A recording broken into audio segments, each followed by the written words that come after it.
വിശുദ്ധ മരിയ ഫൗസ്തീനായുടെ യേശു ദർശനങ്ങൾ. വ്യാഴം തിരുമണിക്കൂർ ആരംഭിച്ചപ്പോൾ ഒലിവ് തോട്ടത്തിലെ ഈശോയുടെ തീവ്രവേദനയെപ്പറ്റി ധ്യാനിക്കാൻ ഞാൻ ആഗ്രഹിച്ചു. അപ്പോൾ എൻ്റെ അന്തരാത്മാവിൽ ഞാൻ ഈ സ്വരം കേട്ടു: എൻ്റെ മനുഷ്യാവതാര രഹസ്യത്തെക്കുറിച്ച് ധ്യാനിക്കുക. പെട്ടെന്ന് ഉണ്ണിയേശു പ്രഭാപൂർണനായി എൻ്റെ മുമ്പിൽ പ്രത്യക്ഷപ്പെട്ടു.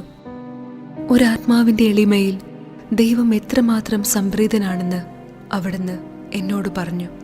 എൻ്റെ മഹത്വം അഗ്രാഹ്യമാണെങ്കിലും ഞാൻ എളിമയുള്ളവരുമായി മാത്രമാണ് സംസർഗം പുലർത്തുന്നത്. ഒരു കുഞ്ഞിൻ്റെ ആത്മീയത ഞാൻ നിന്നിൽ നിന്ന് ആഗ്രഹിക്കുന്നു. ദൈവം എപ്രകാരമാണ് കുമ്പസാരക്കാരനിലൂടെ പ്രവർത്തിക്കുന്നതെന്നും അവിടുത്തെ വാഗ്ദാനങ്ങളെല്ലാം വിശ്വസ്തയോടെ പാലിക്കുന്നതെന്നും ഞാൻ വ്യക്തമായി ഇപ്പോൾ അറിയുന്നു. 2 ആഴ്ച മുമ്പ് ആത്മീയ ശിശുത്വത്തെക്കുറിച്ച് ധ്യാനിക്കാൻ എൻ്റെ കുമ്പസാരക്കാരൻ എന്നോട് പറഞ്ഞു. ആദ്യമെല്ലാം അതല്പം ബുദ്ധിമുട്ടായി തോന്നി.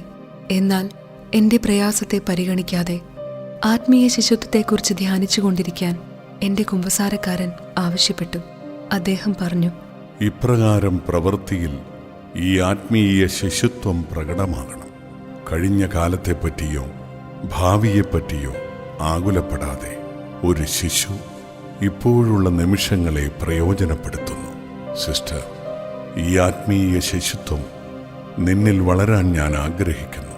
ഞാൻ അതിന് വളരെ പ്രാധാന്യം കൽപ്പിക്കുന്നു. എൻ്റെ കുമ്പസാരക്കാരൻ്റെ ആഗ്രഹങ്ങൾക്ക് ദൈവം എപ്രകാരം താഴ്ന്നു കൊടുക്കുന്നുവെന്ന് ഞാൻ അറിയുന്നു. ഈ സമയത്ത് ഒരു ഗുരുനാഥനെ പോലെ തൻ്റെ വല്ലഭത്തിലോ പൗരുഷത്വത്തിലോ അല്ല, പിന്നെയോ ഒരു ചെറിയ കുട്ടിയെ പോലെയാണ് കർത്താവ് എൻ്റെ മുമ്പിൽ വെളിപ്പെടുന്നത്. അപ്രാപ്യനായ ദൈവം ഒരു ചെറിയ കുട്ടിയുടെ രൂപത്തിൽ എന്നിലേക്ക് താഴ്ന്നിറങ്ങുന്നു. എന്നാൽ എൻ്റെ ആത്മീയ നയനങ്ങൾ ഈ ദർശനത്തിൽ ഒതുങ്ങുന്നില്ല.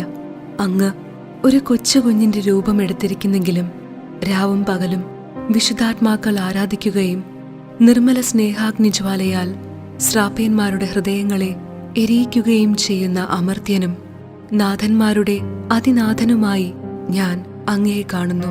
ഓ മിശിഹായെ, ഓ ഈശോയെ, അങ്ങയോടുള്ള എൻ്റെ സ്നേഹത്താൽ അവരെയെല്ലാം അതിലംഘിക്കണമെന്ന് ഞാൻ ആഗ്രഹിക്കുന്നു. ഓ വിശുദ്ധാത്മാക്കളെ, എന്നെ നിങ്ങളുമായി താരതമ്യപ്പെടുത്താൻ തുനിഞ്ഞതിന് ഞാൻ ക്ഷമ യാചിക്കുന്നു. ഞാൻ ദുരിതങ്ങളുടെയും നികൃഷ്ടതയുടെയും ഗർത്തം. ഓ ദൈവമേ, അങ്ങ് അഗ്രാഹ്യമായ കരുണയുടെ അഗാധ ഗർത്തം. ഒരു മഞ്ഞുതുള്ളിയെ സൂര്യന്റെ ചൂട് വിഴുങ്ങിക്കളയുന്നത് പോലെ എന്നെ അങ്ങയുടെ കരുണക്കയത്തിൽ ആമഗ്നമാക്കുക. അങ്ങയുടെ ഒരു സ്നേഹകടാക്ഷം എന്നിലെ ഗർത്തത്തെ നിറയ്ക്കും. ദൈവത്തിന്റെ മഹത്വത്തിൽ ഞാൻ അതിയായി ആനന്ദിക്കുന്നു. എനിക്ക് നിത്യമായി ആനന്ദിക്കാൻ അവിടുത്തെ മഹത്വത്തിന്റെ ദർശനം മാത്രം മതി.